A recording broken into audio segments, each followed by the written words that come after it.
Berikut ini video viral Brescia Jody disuruh mundur penonton karena Tiara Andini. Ia tetap tersenyum meski mendapatkan tindakan tak menyenangkan tersebut.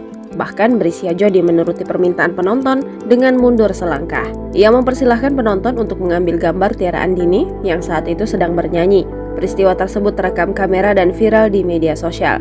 Sebuah akun TikTok mengunggah video viral tersebut pada Minggu 16 Juli 2023. Nampak dalam unggahan video TikTok tersebut telah ditonton lebih dari 1 juta kali. Dalam video viral tersematkan keterangan menjelaskan adanya peristiwa tersebut. Terlihat di awal video viral, Tiara Andini mengambil bagian untuk bernyanyi. Keduanya menyanyikan lagu Dengan Caraku. Lagu tersebut adalah karya duet Brescia Jody dengan Arsy Widianto.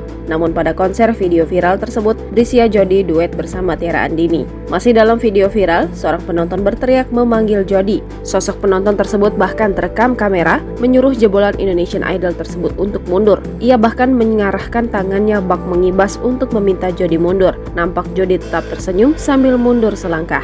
Terlihat penonton tersebut hendak mengambil gambar Tiara Andini yang berdiri di samping Jody. Peristiwa ini memantik reaksi netizen, bahkan Jody pun banjir dukungan. Terlihat pula pada deretan komentar dalam unggahan video viral tersebut. Sementara itu di video lain, Jody terlihat menangis di belakang panggung.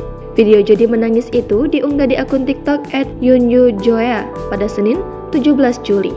Disebutkan dalam video tersebut, Jody langsung menangis ketika sudah berada di belakang panggung. Namun saat ditanya kenapa, ia tidak menjawab. Hingga berita ini dirilis, Jody belum memberikan klarifikasi apapun. Jangan lupa subscribe, share, komen, dan like ya!